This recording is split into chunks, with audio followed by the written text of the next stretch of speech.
That's good. All right, so my presentation is going to be how to become an independent contractor in the training industry. I was a late ad, and so that was my idea. And then I kind of heard through the grapevine that people might be a little bit more interested if I talked a little bit about my recent project at ComicCon.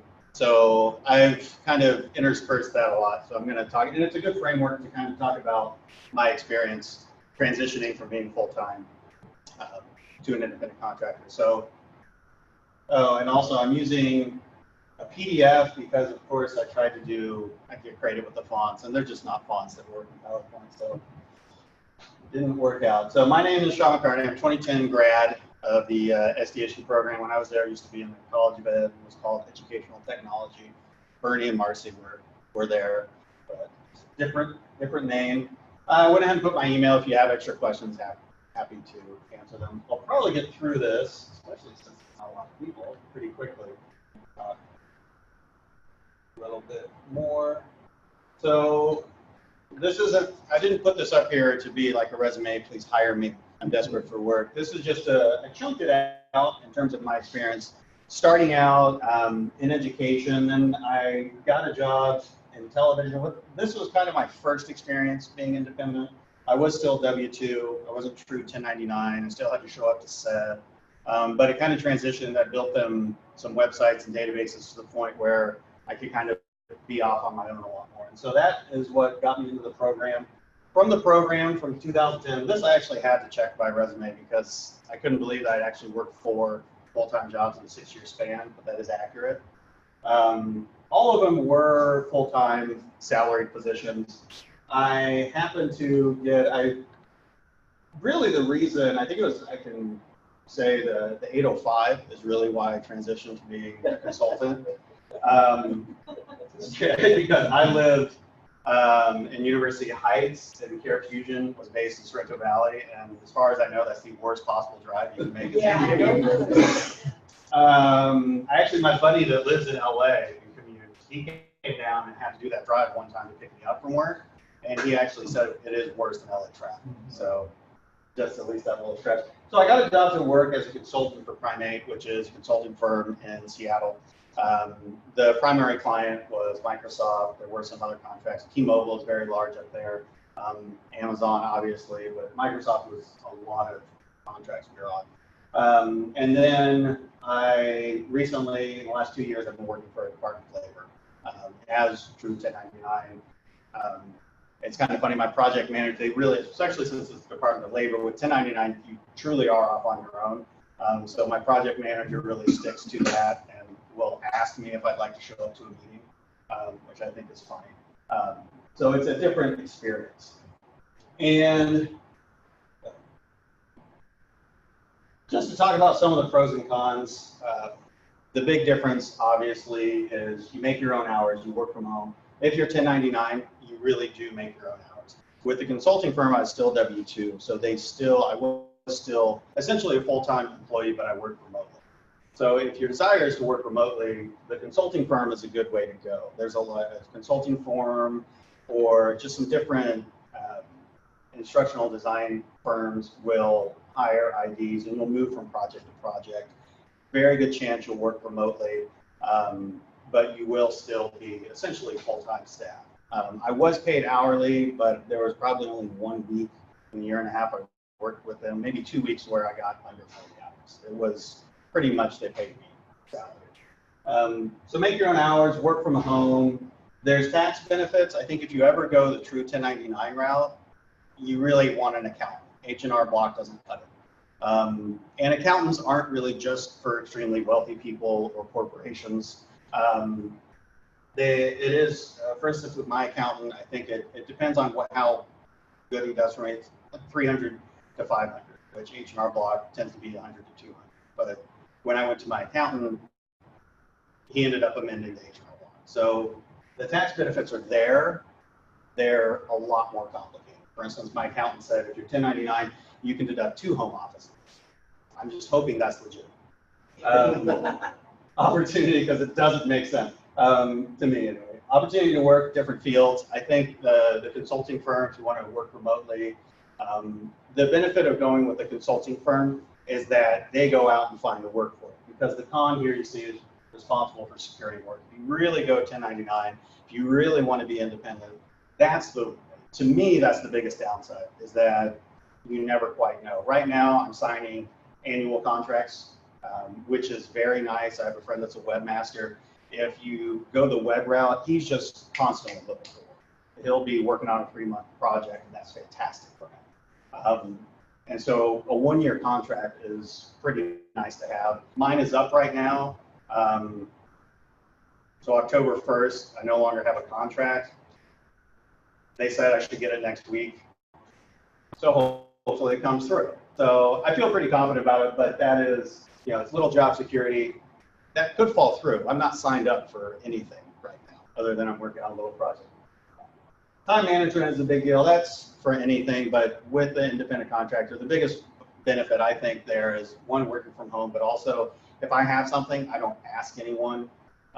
If I need to go run an errand, there's a lot of nice flexibility there, but you can fall into the trap of always saying, oh, I'll just make up the hours later, because everyone I found by 5 or 6, everyone's pretty much ready to wind down, whether you put in the work or not. And then benefits. So for instance, consulting firms and some of these contracting firms where you can actually get on and you'll never know quite what your work is. You'll bounce from project to project. You will actually, it's kind of a movement with the consulting firms, and it could probably a nice benefit of where our economy is right now, that a lot of these consulting firms have added other benefits.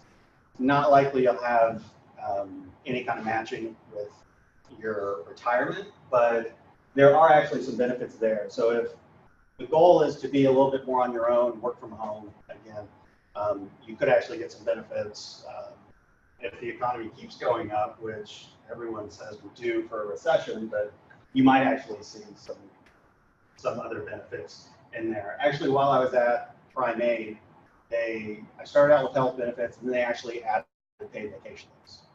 So some of those things are starting to get a little bit better. Who knows? Once the recession comes, it'll go away. With 1099, you really have to look into there are, for instance, I think they're called SEP IRAs. So there are IRAs specifically for people that are 1099. There's not really matching there, but it is a nice tax benefit, something to look into come tax time. But yeah, the big benefit there, tax benefits. Otherwise, the benefits that you're used to in terms of the field and being salaried, they're just not there. Any questions so far? Like for independent contracting, typically a year long. It really depends. Yeah. For 1099, I would say an annual contract. I've never heard, if it's just one person, I've never heard of anything beyond 2 years. So for instance, if you're a firm and you secure a contract, there's a really good chance it's going to be like a 2-year contract. Yeah. With a really good opportunity for follow-on work. And for instance, with Prime Aid, it was a 2-year. Actually, it may have been, I think it was 2 years and then renewal for every year. They like to, if you work for a consulting firm, what they like to do is squeeze the actual firm and say, it's like, instead of like you get rewarded because you did good work, it was like, you did good work, how can you do it better and cheaper? As with 1099, it's kind of up to you to negotiate. I would say if you really want to go 1099, I would be surprised if you could secure longer. And a lot of times you'll see contract offers. What I see a lot is 6 months. And a lot of the time, the majority of those are with the opportunity to go full time. So it's a lot of times you'll see 6-month contracts. Those aren't necessarily something that I've ever really been interested in. You'll see a lot of those from the big names like Google and Microsoft. I actually had a colleague that got a 6-month contract with Microsoft and moved from Detroit to Seattle. And I thought that was nuts. Yeah. But I have had people kind of reach out to me, or recruiters reach out to me via LinkedIn and say, oh, would you be willing to move up to San Francisco for a 6-month contract and so, big tech firm, and I think they just kind of throw their weight around because people actually will move across the country just for 6 months in the promise of maybe. Yeah. And right now, it probably will work. As far as I know, it's worked out for her, but it's something where, to me, that's just way too big for me. But you can, I know, like Kaiser, I think does that. So I think some of the bigger places will do that. But if you're really looking to be independent, those probably aren't. My guess, I never really pursued those very far. My guess is those are probably W-2 and they want you on site. Because with 1099, they really, legally speaking, I don't think they have the ability to require you to be on site. Like, so for instance, a 6-month-old, we found out, our accountant said, hire a nanny is 1099. And then we looked into it, and we can't because you don't say, nanny, take care of my kid, do it whenever you want. So legally, if you're going to hire a nanny, you have to hire her as an employee. Yeah. You know, and so it's one of those things. So our accountant was really kind of bummed. So, but that's the way it goes. So that's actually, I found that's the best way to describe 1099. You can't just say, yeah, come in at midnight, make sure the kid's okay. It's up to you. All right. Any other? Ooh. So if I were to say one thing, and this is just one of the things, as far as being 1099, or being an independent contractor and really securing your own work, you know, what's the key? If there's one thing, and this is also one thing that I would say kind of ties in with ComicCon, I apologize for the PDF, relationship building. Probably not what you want to hear. It's probably, I'm thinking like if it were me and I was just starting out, I would want, give me the URL to go to where I can secure all the magical work that's really easy and flexible. But what I found from my experience, one of the reasons I put the timeline with my career up is that for me it was, even though I bounced around while I was there, I connected with people. And there's just multiple, as you kind of saw, I've had a lot of different jobs.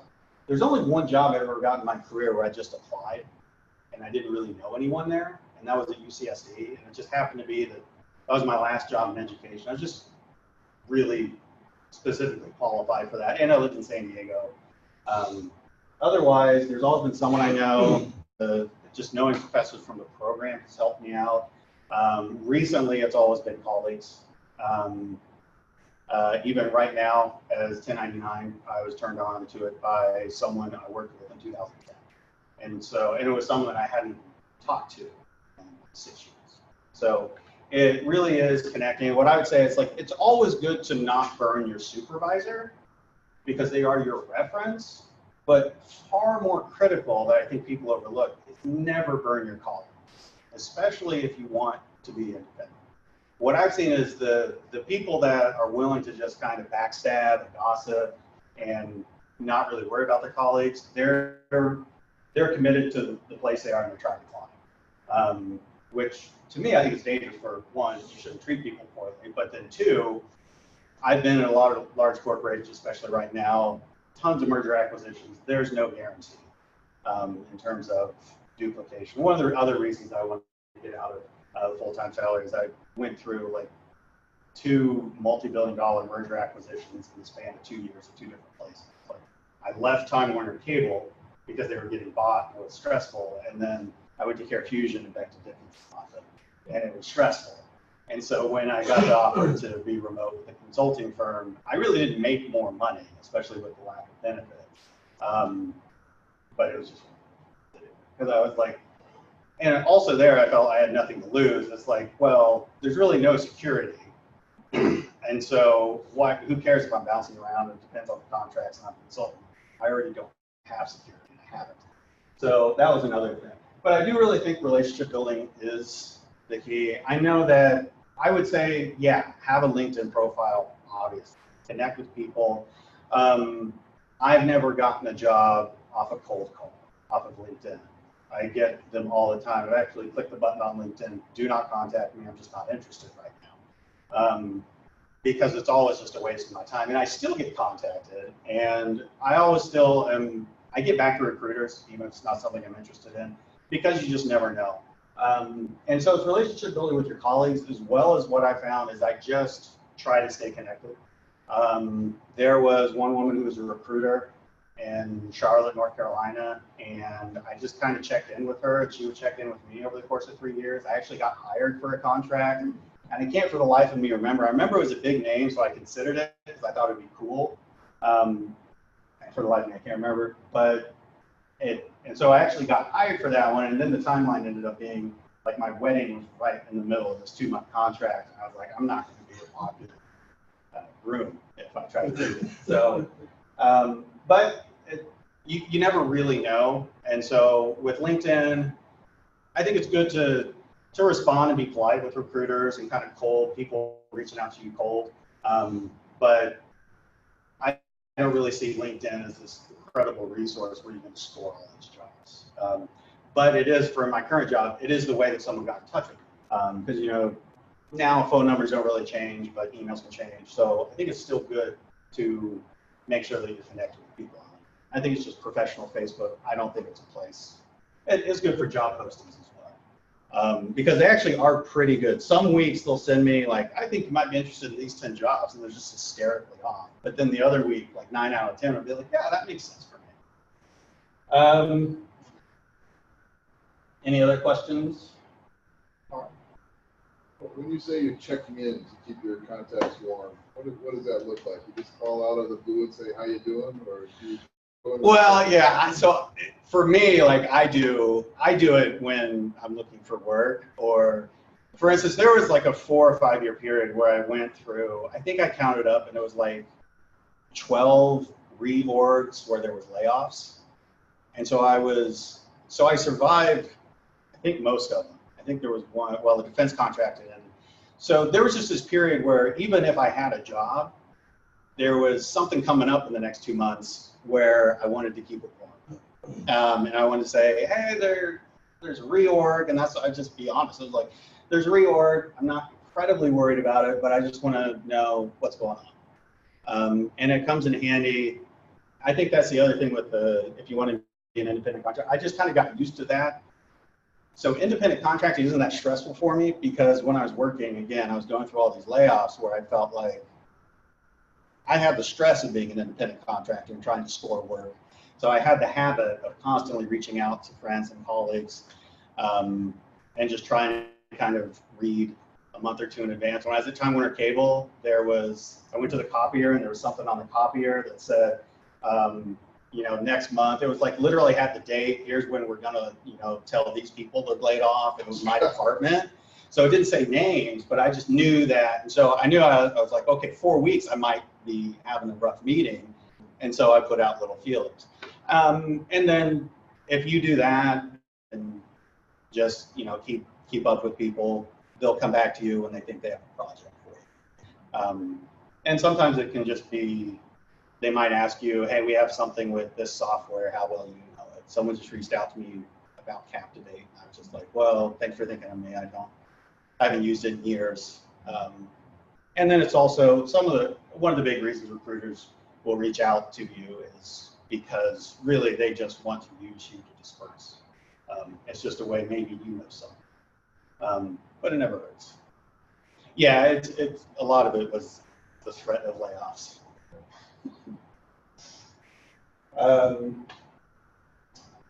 So what does this have to do with ComicCon? ComicCon is a great example for me because I just started a project. We're about 3 weeks in.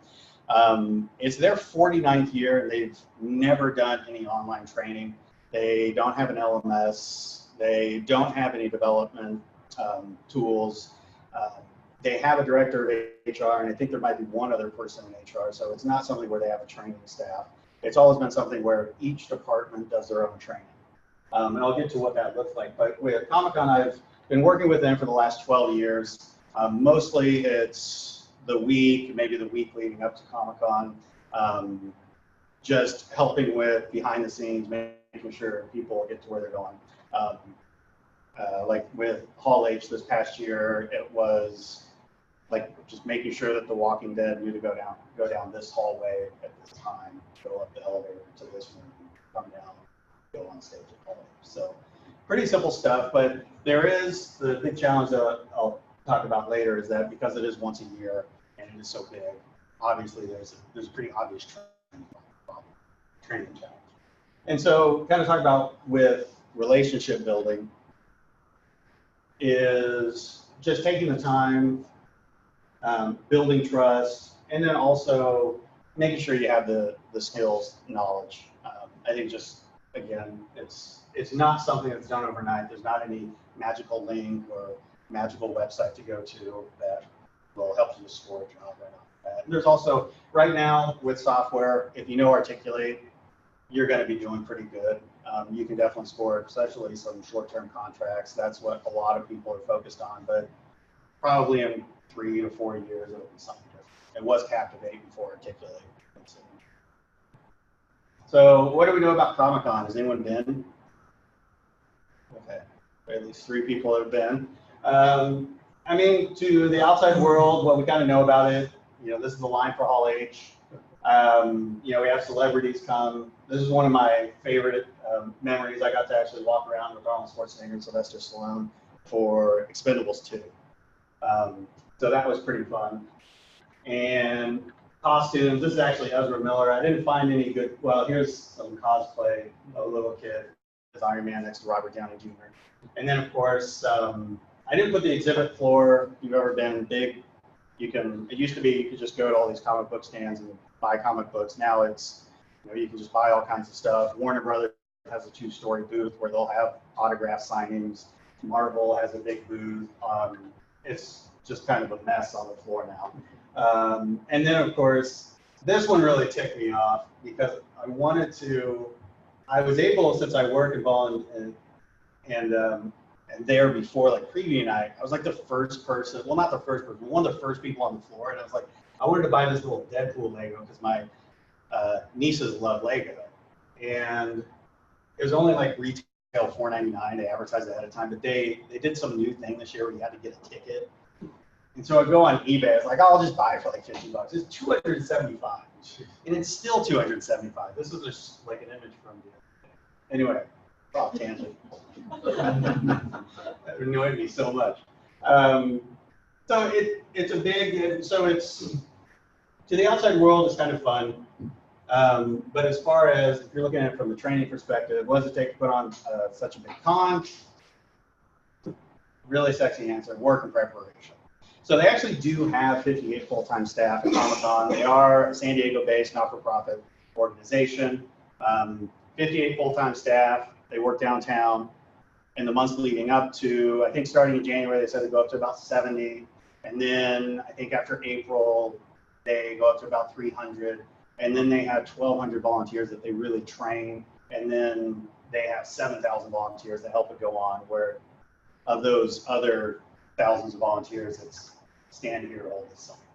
So, but it's obviously there's a lot that goes into it. They have a couple major conventions. One of, and this is where we're starting right now with the project, is line management.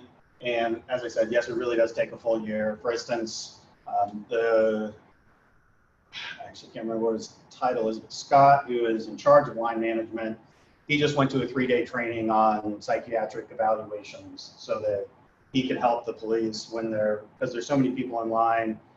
And, he has to do all kinds of things. I thought I had put something as far as, yeah, the other thing is he has to go to training where there's crushes.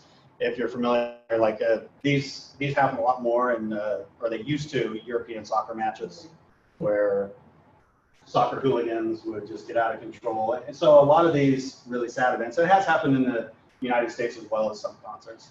Do you guys work at all with Disneyland for the line control?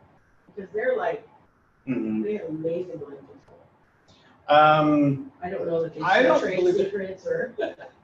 Oh, they just said there was some people, they work with other people. I don't know that they said Disneyland. I wouldn't be surprised because WonderCon is kind of the lesser known convention that they put on. That is the Anaheim, like you can see California Adventure from the Anaheim Convention Center. I do know, so they do work with other people. There's some, they're actually studying Tokyo for the Olympics. Okay. So I don't know if they've met with you, but so they will go out and so that's where kind of the year-round thing. ComicCon too. So, and that's the thing is with ComicCon to the outside world, it's a really fun event. Internally, you can just think of ComicCon as it's a not-for-profit organization that puts on 2 big events every year. WonderCon is actually still a fairly large event. It's actually, in terms of attendees, now in terms of the scope of it, it's much smaller than ComicCon, but in terms of attendees, it's exactly half. So ComicCon has about 120, 130,000 every year, and then WonderCon has about 60,000. That's over the span of 4 years. And so you can imagine with that high numbers, the lines are a challenge. And so we haven't dove too much into the content, but they were already saying, like, you're going to learn a lot about lines. Like, there's different types of lines. Like, there's not just lines. There's different strategies. Exactly. So that's part of what the content's going to be.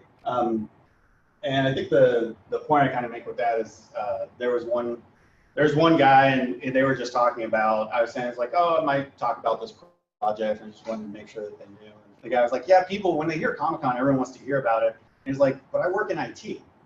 So people will be like, they'll I work in ComicCon, they'll be like, what's it like? And they're like, well, it's IT. Like, what do you think it's like?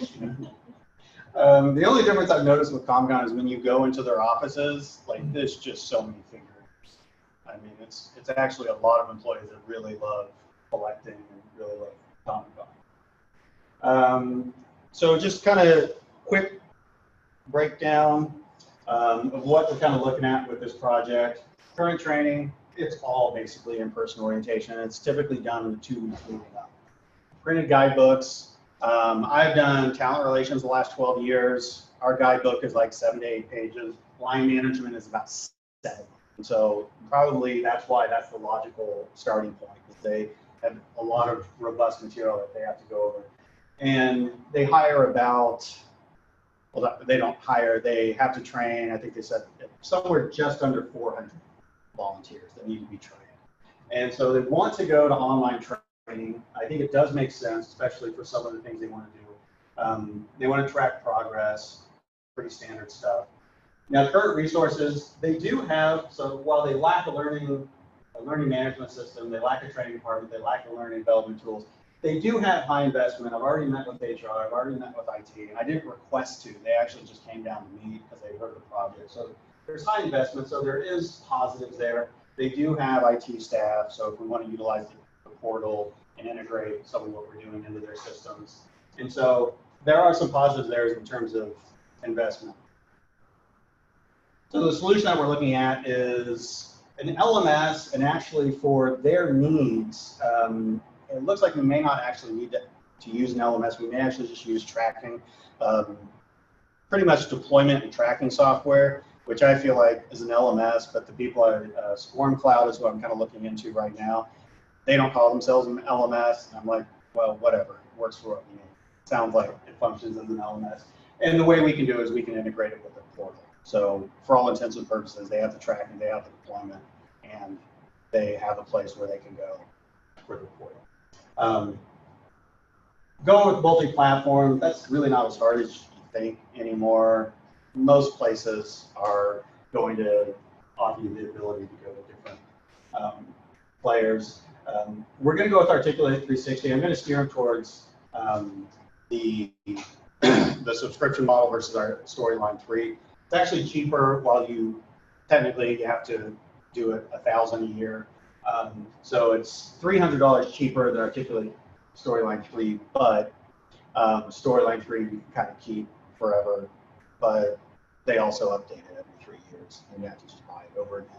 And the nice thing with Articulate 360, if you're considering, you get Storyline, but you also get Rise, which is kind of nice. It's a new piece of software, but the other thing that's good for them is if anyone has used Review My eLearning, essentially it's somewhere where you can upload an e-learning course and everyone can go and easily review it. It's kind of like Track Changes in Word, but for e-learning courses. And Review My eLearning is not in Articulate 360, but they have a comparable review software, which if you've ever used, if you've ever been on a project with people all over the country, which is what I'm doing right now, the ability to upload an e-learning course and be able to have everyone just review it as though they're in Word and then I can go and look at everyone's comments in one place. That is a very, very big benefit. So that's actually what I like about Articulate 360 mode. If you go to a concert, stops. We're almost done. So I would recommend going and looking at Articulate 360. Captivate is also very good. I just happen to be getting into Articulate, and I've seen a lot of people requiring it. Like integration, they want to have essentially single sign-on, and that's something I can work with ComicCon staff with. Then one last tip I'd say in terms of consulting, contracting, basically what I said before is like, yeah, it seems to be a big challenge because they lack the LMS, they lack the training department, but you do want to focus on the positives. You don't want to be overly critical when you're working with a client or trying to kind of sell your skills to a client. And this is actually something I stole from Allison Ross. Like, tell them what you can do for them, but also tell them what they're doing. It's basically give them something balanced so that you show that you understand, you aren't coming across condescending, but then also say, yeah, but I do see what you need, and I see, here's how I fit your topic. Okay. And I think that's it. And feel free to reach out to me on LinkedIn or my Gmail. Any other questions? All right, thank you for your time.